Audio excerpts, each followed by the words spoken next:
Sorry, sweetheart, this table's for family only. My mother smirked as she pointed me to a fold-out chair by the trash can. Everyone laughed. But when the $4,600 bill came and the waiter looked at me, I smiled and said, "Not my table." That night, everything changed forever.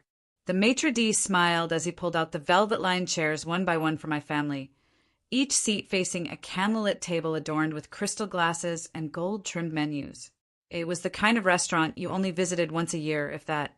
And this year it was for my mom's birthday. Everyone was dressed to impress. My brothers in tailored suits, my sister in her designer dress.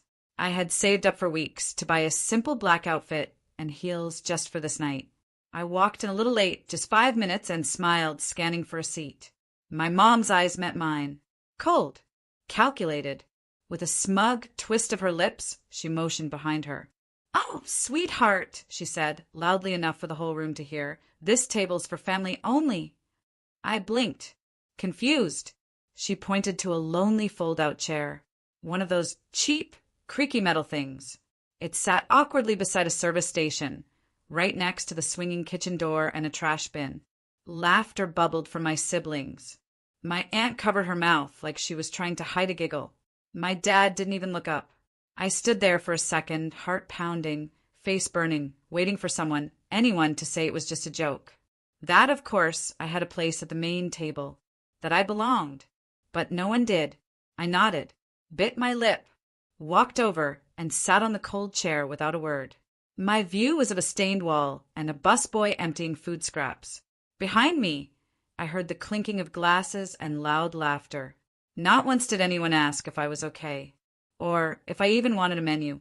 I smiled at the waiter when he passed, ordered sparkling water, and sat there, blinking back tears, pretending the sting in my eyes was just from the smell of bleach and garbage.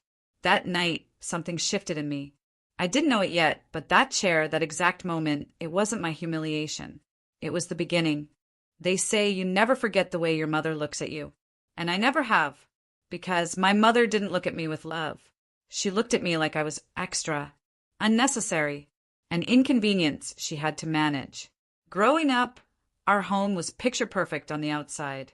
White picket fence, family portraits on the mantel, birthday parties that looked like they belonged in magazines. But behind those glossy smiles, the truth festered like a wound. My siblings were stars. My older brother, Nathan, was the golden boy, straight A's, football captain, the pride of the family. My younger sister, Ivy, was the little princess, showered in praise, always in new dresses, always getting her way. And me? I was the helper, the one who set the table, cleared the plates, ironed the uniforms, ran the errands. I wasn't asked, I was expected. If I complained, my mom would smile that cruel little smile and say, "Be useful, Rhea. You don't have much else going for you, do you?" And if I looked to my dad for help, he'd glance at his newspaper, shift in his chair, and pretend he didn't hear. Silence was a specialty. I remember once I made a handmade birthday card for my mom. I was maybe 7, spent hours coloring it, writing a poem inside, cutting tiny paper hearts to glue around the border. She opened it, looked at it for half a second, and set it aside like it was a receipt. No smile. No thank you. That same night, Ivy gave her a cheap necklace she picked out with Dad's help, and my mom cried like she'd just received a diamond from heaven. I never stopped trying, though. I worked harder in school, hoping someone would notice. I got a part-time job at 16 to buy my own clothes, thinking maybe independence would earn me their respect. But all it did was make me invisible in new ways. "Why aren't you more like Nathan?" she'd ask. "Why can't you be graceful like Ivy?" It wasn't just favoritism. It was a slow, constant chipping away, until I stopped asking for love and started measuring my worth by how much I could endure. So, when she pointed to that chair by the trash can, it didn't shock me. It just confirmed what I had always suspected. I had never really been part of the table. I moved at the moment I turned 18. There was no dramatic goodbye, no tears at the door. Just me, a duffel bag, and a quiet exit no one tried to stop. My mother didn't ask where I was going. My father didn't offer money or even advice. Nathan and Ivy didn't notice. I doubt they even looked up from their phones. I wasn't running away. I was setting myself free, even if it meant walking straight into the unknown. Those first few years were brutal. I worked at a gas station during the day, waited tables at night, and studied in between. There were weeks I lived on instant noodles and coffee. I shared a one-room apartment with peeling paint and no heating. Winters felt like punishment, but I kept going, because what I lacked in support, I made up for in grit. College was a dream I didn't know I could afford, but I applied anyway, took student loans, applied for every scholarship. I'd study late into the night, sleep 3 hours, then head to my shift. I missed out on parties, holidays, and birthdays, but I never let myself fall behind. Every test I passed, every class I aced, felt like a secret victory, like I was building something for myself, quietly, invisibly. And still, through all of it, I kept calling home. On birthdays, I sent cards. On holidays, I mailed gifts, small ones but thoughtful. I called on Mother's Day and left voicemails when no one picked up. I texted updates when I got my associate degree, then my bachelor's.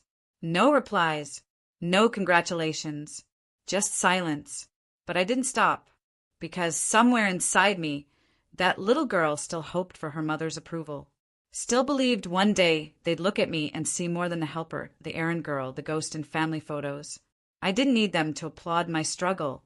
I just wanted them to see it, to say, "We're proud of you, Rhea." But that day never came. So I learned to clap for myself, quietly in my own space. I framed my diploma, stuck it on a wall in my tiny apartment, and whispered, "You did it." Then I went back to work, because while they forgot me, I never forgot them. That's the thing about love. It doesn't always fade just because it's not returned. But it does start to change. I sat there in that wobbly fold-out chair by the trash can, trying to pretend I didn't feel like garbage myself. The restaurant was expensive, crystal glasses, white linen napkins, silverware that didn't match my budget or my outfit. I had chosen a simple dress, not designer but elegant. Still, the moment I walked in, my sister Ivy glanced me over and said, "Did you get that from a thrift store clearance rack?" The others chuckled. Even my mother didn't defend me. She just sipped her wine and said, "Well, at least you made the effort." I bit my tongue. I had brought them small gifts, souvenirs from a business trip I'd taken to Chicago, where I'd closed my first major deal. A little leather wallet for Dad, a perfume for Mom, and custom keychains for Nathan and Ivy. Not expensive, but thoughtful. Personal. When I handed them out, they barely glanced at them. Nathan held his up and said, "Do I look like I need a keychain?" before tossing it back onto the table like it was a used napkin. Ivy didn't even open hers. My father left the wallet in the booth when he went to the restroom. My mother rolled her eyes and muttered, "Trying too hard, as usual." Still, I smiled. I tried joining their conversations. Asked about Ivy's wedding plans, Nathan's new condo, my parents' vacation. They answered, sure, but like they were talking to a stranger, a distant relative they barely remembered. No follow-up questions, no warmth. Then Ivy asked what I was doing these days. I perked up, heart hopeful. "I've been working in real estate," I said. "Actually, I just launched a small property firm." "That's nice," Mom cut in, "but it must be exhausting doing it all on your own. Some people are just built to settle for less." The table laughed. I nodded, pretending it didn't sting. Pretending I hadn't built something from absolute nothing. Pretending I wasn't wearing shoes I bought with my own money after pulling 14-hour days to keep my clients happy. Pretending their laughter didn't sound exactly like it had when I was 13 and spilled juice on Ivy's dress. And they all called me clumsy, useless, embarrassing. I just sipped my water and looked down at my napkin, trying to blink away the sting behind my eyes. They didn't see me. Not really. And I was starting to realize they never had. The laughter simmered as dessert was cleared. Empty wine bottles stood like trophies across the table, testaments to their indulgence. The waiter returned with a polished smile and handed over the bill, presented in a sleek black leather folder. My mother didn't even hesitate. "She's paying," she said, her voice light but sharp, her manicured nail pointing directly at me. "Didn't you say you've got money now?" The words felt like a slap, sugar-coated but still bruising. The entire table turned to look at me. I blinked, unsure if I heard her right. "I what?" Nathan chuckled, stretching back in his chair. "Come on, Rhea. Big shot real estate mogul, right?" I glanced at the bill and my heart jumped. $4,600. They had ordered steaks, seafood towers, endless bottles of wine, custom desserts, the works. I hadn't touched half the items on the table. I had been too busy trying to keep up with the conversation, too busy swallowing pride. I looked at my father. He didn't meet my eyes. He just adjusted his glasses, as if this wasn't his problem. Ivy was texting under the table. My mother sipped what had to be her fourth glass of wine and offered me a smile that wasn't really a smile. "What's wrong?" she asked. "You said you were doing fine." Yes, I had said that because I was doing fine, but not $600 on people who don't respect me fine. Still, I felt the familiar tug in my chest, the compulsion to be enough, to prove something, to finally be considered worthy. I'd been chasing that since I was old enough to notice the difference in tone when they talked to me versus my siblings. I took a breath, then another, and then I looked at the waiter and smiled. "That's not my table." The waiter blinked. "Sorry." I leaned forward just slightly, my voice calm, almost gentle. "This isn't my table," I repeated. "I'm not with them." The table fell silent. My mother's jaw tightened. "What are you talking about?" "I wasn't invited," I said, pushing my chair back. I wasn't welcomed. I was humiliated, insulted, ignored.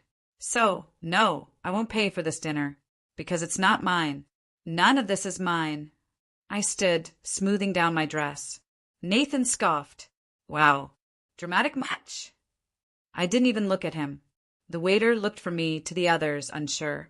"They'll split it," I said softly. "I'm sure they can afford it. After all, they're family." Then I turned and walked away, heels clicking against the marble floor, my heart racing. Not with shame this time, but with something I hadn't felt around them in a long time. Freedom. For once, I hadn't begged to be accepted. I hadn't played the part. I had simply walked away, and that somehow felt richer than any bank account balance I'd ever earned. I stood still for a moment, letting the silence settle like a storm cloud over the linen-draped table. Their faces were frozen, forks mid-air, mouths slightly open. The tension was thick enough to cut with the steak knives they had so lavishly used. "I'm not family," I said, my voice steady, even soft. "Remember? That's not my table." No one moved. I gave the waiter a polite nod and turned away. My heels clicked with certainty this time. I didn't flinch. I didn't look back. Behind me, I heard a shuffle. My mother hissed something under her breath. My sister gasped. My brother cursed. But I was already walking out, past the chandeliers, past the wine display, past the reflection of the girl who'd always been left out. Not anymore. As I reached the hostess stand, the waiter jogged up beside me, a separate bill in hand. I smiled and took it. "Thank you for separating it ahead of time," I said, pulling my card from a sleek clutch. I knew how tonight would go. He nodded almost too kindly.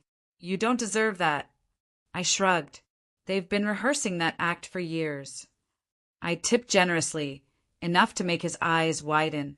"Split the rest evenly," I said, motioning to the chaos I'd left behind.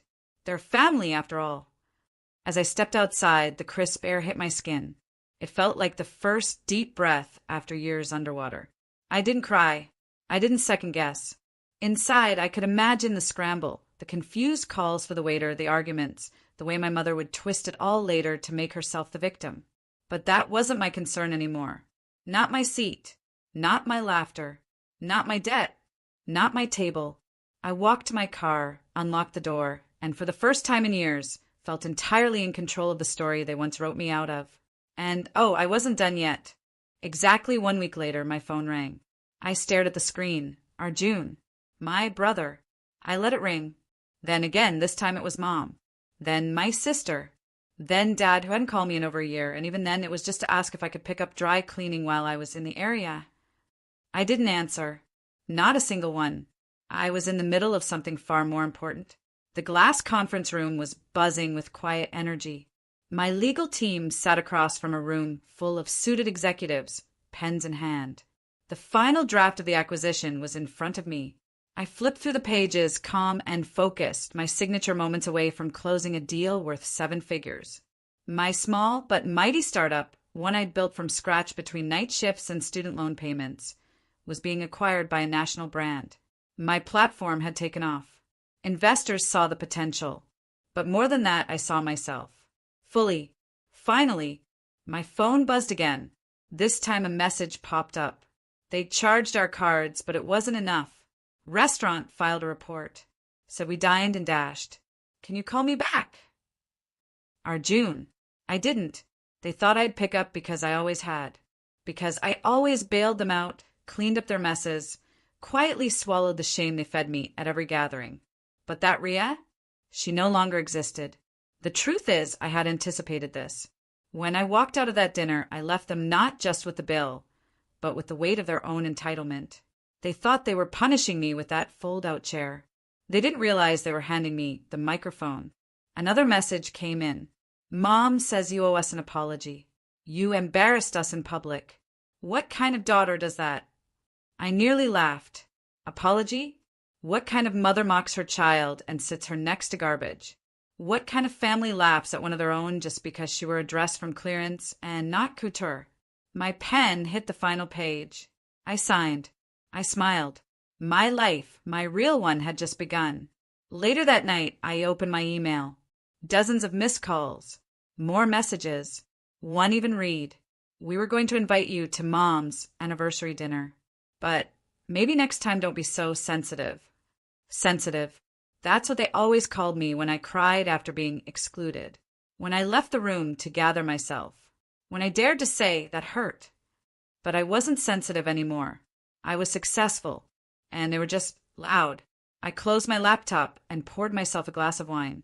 Outside, the city lights shimmered against the skyline, and I raised my glass to the silence around me. It was the first time it didn't feel lonely. It felt earned. They needed me now, but I was finally too busy needing me. The wind on the rooftop was just perfect, not too cold, just crisp enough to remind me autumn had arrived.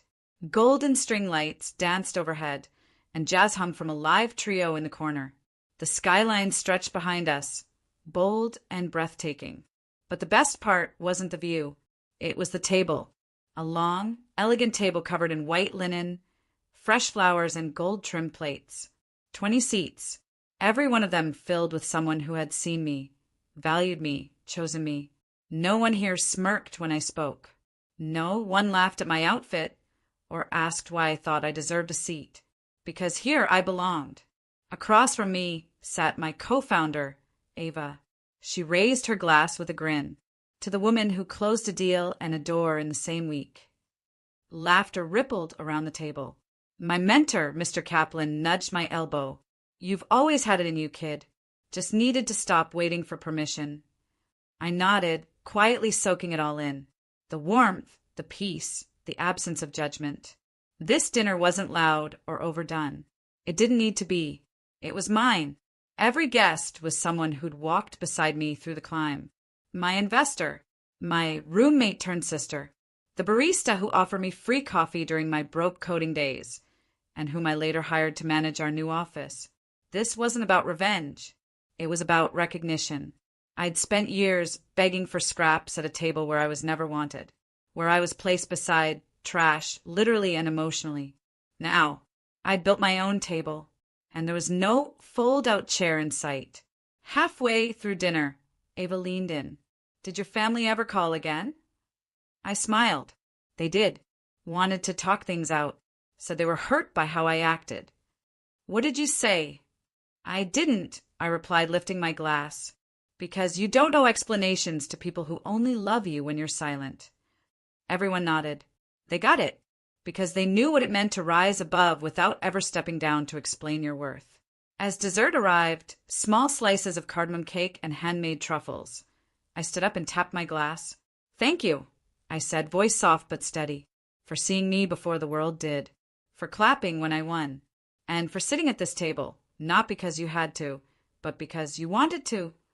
A chorus of cheers followed, glasses raised high. I looked out at the city lights, then back at my people. My real family. That night, I didn't just host a dinner.